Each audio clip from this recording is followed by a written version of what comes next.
Welcome back to the Lydia McGrew channel. Today, when I'm recording this, is August 25th. I mentioned that because I am in fact going to continue talking about unstated symbolism today and continuing my short series on that, despite the fact that, as followers of my author Facebook page will notice, just in the last couple of days prior to August 25th here, I was made aware of a rather bombshell piece of news in the apologetics community, even though it was from a live stream recorded about 10 months ago, and in fact published about 10 months ago, just was drawn to my attention a couple days ago. And this concerns Dr. Gary Habermas now claiming that he never did a head count of which scholars hold to which positions concerning his minimal facts. I don't want to go on and on about that because my whole point in saying this is that I'm not going to record something about it until I've finished recording and putting out this short series on unstated symbolism. The one I'm recording today will come out in a couple of weeks, and then there'll be one more. And then, at some point in here, I'm going to record some things about that rather shocking piece of news. And I debated, about whether to interrupt this series to do that, but I've decided to wait and put it out after I'm done with this series. The second preliminary remark does concern this series on unstated symbolism in the Gospels. I'm again it, as they say. And it is once again a plea. Please do not comment when I share this to social media, or even say to yourself that you can just dismiss this because something could be both symbolic and real. I'm aware of that logical possibility. But I think that there is some tension there, and I explained why a couple of videos ago. And beyond that, I just don't think we're justified in attributing unstated symbolism to the apparently literal details of the gospel accounts. And by that I mean things like, that the 153 fish represented all the species of fish in the world and all the nations coming to God and so forth. Now, I'm not saying that there's not resonance. Obviously, John says, "Behold the Lamb of God who takes away the sins of the world." But I'm talking about some kind of unstated symbolism where you have a detail that's reported as real, and then somebody says, "Oh, this is an allusion to some Old Testament event." Whether it was real or not, the person's putting it in there as an allusion to some Old Testament event, like the green grass in Mark's account of the feeding of the 5,000. Oh, that's an allusion to Psalm 23. That kind of thing, I never met a theory like that I thought was justified in the Gospels. I'll say it that strongly. Some kind of unstated symbolism for some specific detail. The Gospel authors are not shy. When John thinks that something fulfills prophecy, or Matthew thinks that something fulfills an Old Testament passage, they tell you. So I'm giving reasons against getting creative and trying to find these unstated symbolic meanings or allusions to the Old Testament in details when that's not made obvious by the author. All right, so that's where we're going with this. Now, last time I talked about the Gilbert and Sullivan objection: if everybody's somebody, then no one's anybody. And what I call the too easy objection to finding unstated, symbolic, or elusive meaning in a gospel detail that's narrated as if it really happened. Last time, what I talked about was the way that we can see that it's too easy is that we can come up with multiple possible symbolic meanings for that same detail that are arbitrary to choose between. Others that are, no more far-fetched than the one that's being put forward seriously. And so once you realize that you've got this, sort of menu to choose from, if you think the 153 fish stand for something, or you think the pillow under Jesus' head in the boat stands for something, or whatever, you think Jesus' early temple cleansing stands for something, is that we can just say, oh, well, if you think it stands for that, then what's the argument that it doesn't stand for this instead? And we can just sort of multiply these. And that the ease with which we multiply them and the arbitrariness of picking one over another is evidence that this isn't good evidence for an intended symbolic meaning that the author had. Okay, now today, the version of the too easy objection helps us to see the same point in another way.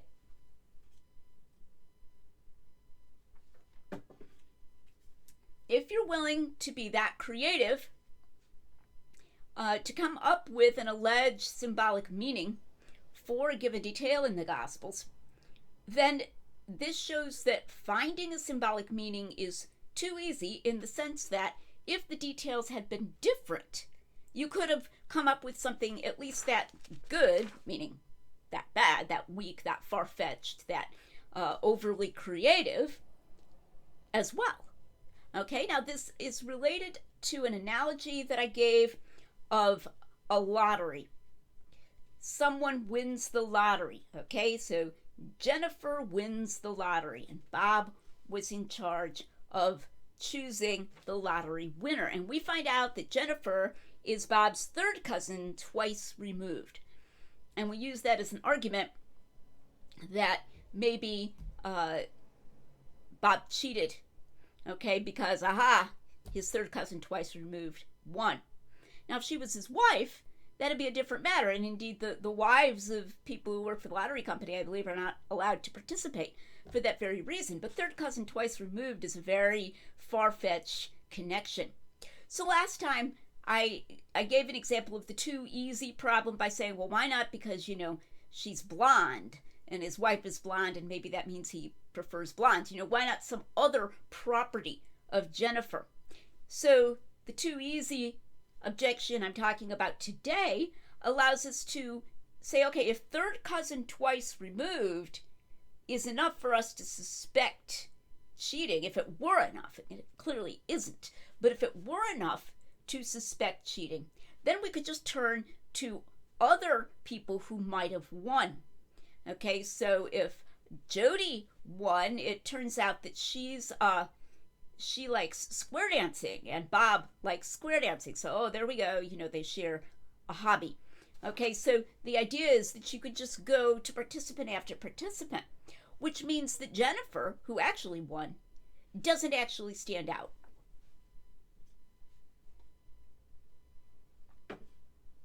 There is, in fact, nothing particularly suspicious about being the third cousin twice removed of the guy who runs the lottery. And we can see that when we start thinking of manufacturing other things about other people. I mean, they might be true. Maybe Jody really does like square dancing. Maybe Bob really does like square dancing. But that's a very tenuous basis on which to suspect cheating. Somebody is going to be selected as the lottery winner. And if we're going to accept far-fetched reasons for suspecting cheating, we're going to be able to find far-fetched reasons for suspecting cheating no matter who wins. So how might this apply to the examples we've been using? I've been focusing on the great catch of fish in John 21 and on Jesus' temple cleansing early in his ministry in the Gospel of John as well. All right, well, let's do the too easy problem with the fish. So, as you'll recall, Augustine's claim was that the 153 fish, 153 is what's called a triangular number of 17, 1 plus 2 plus 3, etc. And 17 is the sum of the 7 gifts of the Holy Spirit, allegedly, and the 10 Commandments. So we've got 10 plus 7, and then the triangular number of 17. Well, if that works, then let's suppose that the gospel said that they caught 144 fish. Ooh, that's 12 times 12. You'll recall that in the book of Revelation, written by the same author, you have 144,000 people, 12,000 from each of the, so to speak, from each of the 12 tribes, right? So 144 would be, 12 for each of the 12 tribes. All right, suppose it said 160 fish. Well, 4 times 4 is 16. And again, in the book of Revelation, it mentions a city built 4 square. It's square. So 16 is the square of 4, and then times 10, the 10 commandments. All right, suppose it were 210. Well, 7 is the perfect number, and 3 is the number of the Trinity, and 7 times 3 is 21, and then throw in the 10 commandments to get our times 10, and so forth. You see how this is going here. Now, you ought to be able to see the resemblance between this and the lottery case. If the author of John is going to give a number of the fish that were caught, then it's going to be some number or other. And if something as creative as the various suggestions, Augustine's, and there have been others as well, is going to be considered suspicious that the author is giving a symbolic meaning to it, if that works for 153, it would work for these others as well, which should be a clue that it just doesn't work, that this is just a sort of arbitrary exercise in our own mental ingenuity. All right, now, temple cleansing. Now, in this case, the claim really is that John non-factually moved the temple cleansing. It's what I call dyschronological narration, when you know something happened at this time, but you deliberately write your story to make it look like it happened at this other time for some reason or other. In the movies based on true events, so for example in Chariots of Fire, they changed the time when the runner Harold Abrams met his wife, because having a little romance in there was literarily desirable. Okay, so the claim is that John actually moved it and that he had some symbolic reason.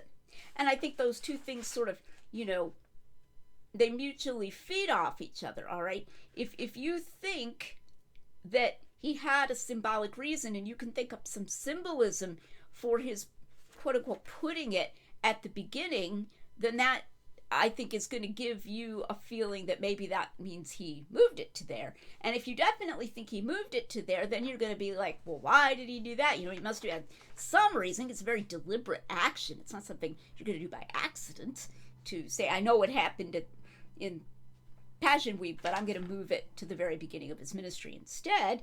And then you're going to be trying to dream up reasons for it. All right. Now, in this case, it's a case of, John is considered suspect. All right.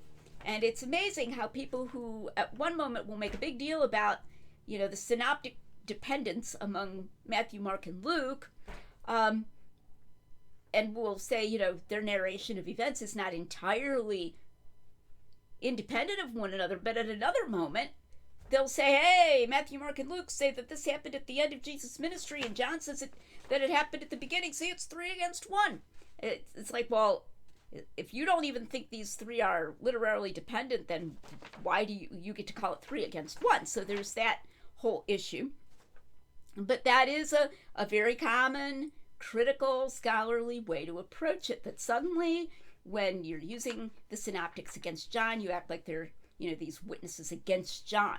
And by the way, I think Jesus cleansed the temple twice. I don't think there's any conflict there. I don't even think that's far-fetched at all. The two narratives are not strangely, wildly, in detail, really similar, like you wouldn't expect this exact thing to happen in this exact way. They're similar kinds of events, but that kind of protest could easily have happened twice. All right. But since John is disfavored, let's suppose that it were the other way.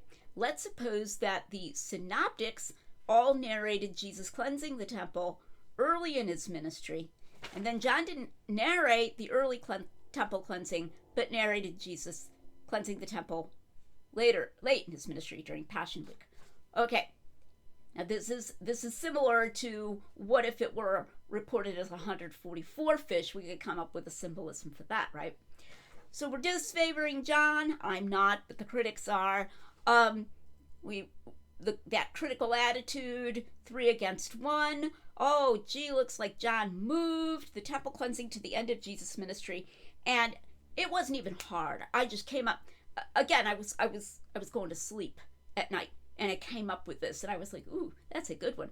All right, this if we thought John had moved the temple cleansing to the end, if the Yoni narrative were at the end, it's to symbolize cleansing out the leaven in preparation for the Feast of Unleavened Bread. I mean, that's a Jewish custom to this day. It's commanded that you got to get all the leaven out of your house before the Feast of Unleavened Bread. I mean, it's a big deal. You can find, videos online about what counts as leavening. And don't forget this, if you got a jar of baking powder, in the back of your cupboard, you got to get that out. You got to throw it away. And Paul even mentions in the Pauline epistles to get rid of the leaven, from our lives. It's a symbol of sin, and for Christ our Passover is sacrificed for us. Therefore, let us keep the feast. So there we go.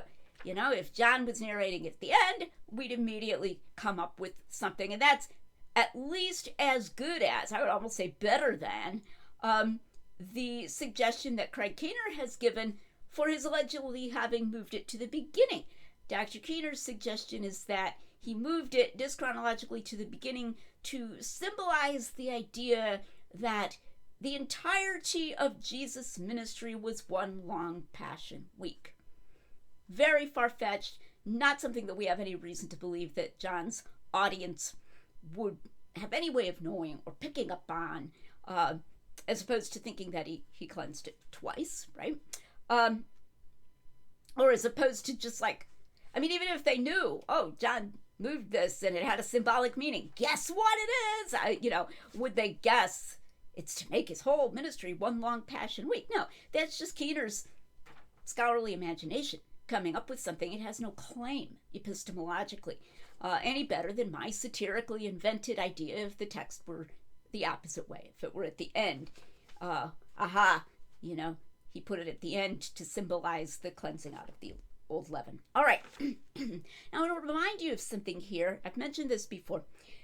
Dale Allison often assumes that the gospel authors do things for symbolic meanings, and in his case, he assumes it as being non-factual.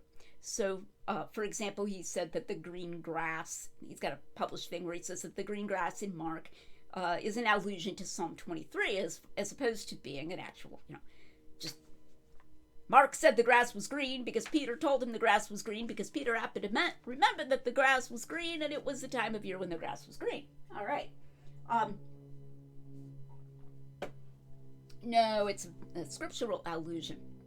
And I've seen Allison in an interview talk about the fact that he can't think of some symbolic reason for something. It's very interesting. And it's not clear what he takes from that. But when he can think of what he thinks is a symbolic reason that someone might have put something in there, he's clearly giving that some degree of epistemic force. So, for example, the 2 donkeys in Matthew, the fact that Matthew mentions 2 donkeys and the other Gospels only mention 1 donkey at the triumphal entry, Allison says he has suggested in an older work of his that that symbolizes some passage about Moses, where Moses is taking his family and he's going back to Egypt. So I think he's been in Midian, if I recall correctly. Yeah.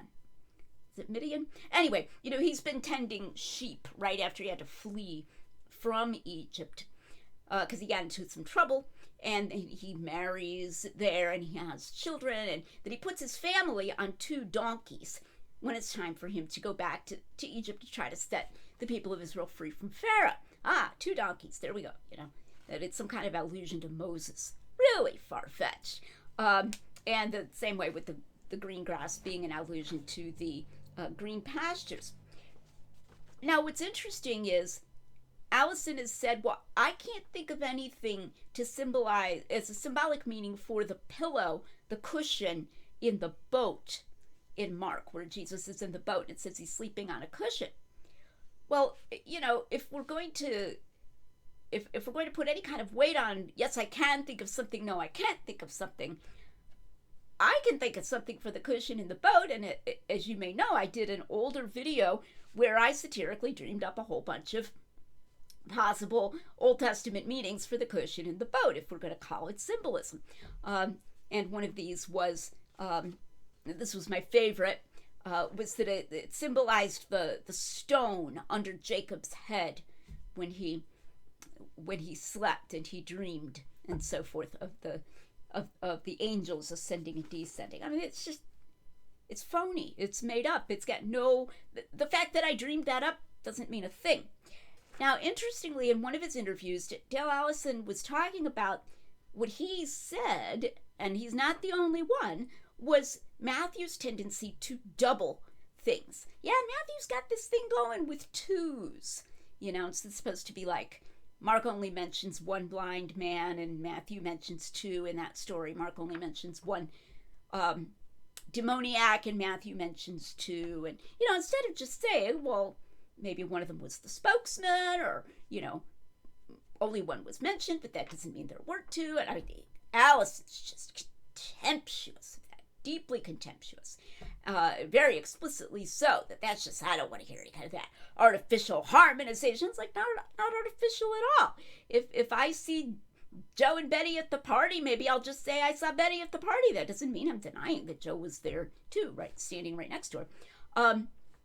So he says that Matthew has this thing he's doing with 2s, but he says he hasn't been able to think of a symbolic reason overall for Matthew to be doubling. Like the 2 donkeys in publication he suggested might be some kind of allusion to Moses putting his family on 2 donkeys, but overall, these few cases where Matthew mentions 2 and Mark only mentions 1, like overall, what's the deal with 2s? And it's funny because Allison never says, gee, even with all my creativity, I haven't been able to think of something. Maybe I'm just wrong. Maybe Matthew isn't doubling these. Maybe Matthew just really thinks there were 2 blind men. Maybe he has reason to think there were 2 blind men. Like that doesn't cross his mind in his wildest dreams. Well, again, I just think he's not being creative enough. Maybe Matthew doubled, again, this is satirical, please understand. I am not seriously suggesting this, but see how easy it is to do. It's too easy. Maybe Matthew doubled things and had 2 of things, blind men, donkeys, demoniacs, to symbolize the old covenant and the new covenant. There we go. I came up with something. Because after all, in Matthew's version of the institution of the Lord's Supper, Jesus says, this is the blood of the covenant, when he pours out the wine. Okay? Aha! We get a new covenant, so there was an old covenant, and so maybe Matthew wants to symbolize the old covenant and the new covenant. But of course, if you could do that, what if Matthew mentioned 3 blind men at that point? Well, that's the Trinity, right? I mean, you don't even have to think about that for a moment. So once again, this is, well, if it wasn't Jennifer, if it was somebody else who won, if it was Jody who won, we go looking around, searching around, getting creative. Aha! She likes square dancing, and so does the lottery official. That's what I mean by the too easy objection. If everybody's somebody, then no one's anybody. Now, this is the pitfall of assuming deep literary intentions when there isn't any evidence for deep literary intentions in some reported detail. When we accept our own creativity as the measure of reasonableness in thinking up some unstated symbolic meaning for a detail in a work that presents itself as factual, we merely make evident for those who have eyes to see that we have no good argument for unstated symbolism at all. So come back next time for the third type of too easy objection, and this concerns fudge factors. Thanks for watching. I'm Lydia McGrew.